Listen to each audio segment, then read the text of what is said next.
আজকে আমরা শুনব আমাদের ছোট নদী কবিতাটি। এই কবিতাটি লিখেছেন কবিগুরু রবীন্দ্রনাথ ঠাকুর। আমাদের ছোট নদী চলে বাঁকে বাঁকে, বৈশাখ মাসে তার হাঁটু জল থাকে।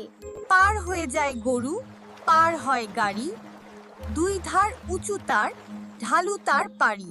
চিকচিক করে বালি, কোথা নাই কাদা, এক ধারে কাশবন ফুলে ফুলে সাদা। কিচিমিচি করে সেথা শালিকের ঝাঁক, রাতে ওঠে থেকে থেকে শেয়ালের হাঁক। আর পারে আমবন তালবন চলে, গায়ের বামুন পাড়া তার ছায়া তলে। তীরে তীরে ছেলে মেয়ে নাহিবার কালে, গামছায় জল ভরি গায়ে তারা ঢালে।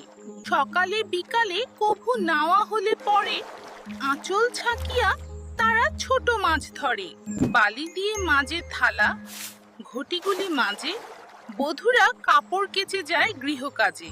আষাঢ়ে বাদল নামে, নদী ভরো ভরো, মাতিয়া ছুটিয়া মহাবেগে কলকল কোলাহল ওঠে, বর্ষার উৎসবে জেগে ওঠে পাড়া। কবিতাটা যদি তোমাদের ভালো লেগে থাকে তাহলে লাইক দিও, শেয়ার করো বন্ধুদের সাথে। আর এমন সুন্দর সুন্দর কবিতা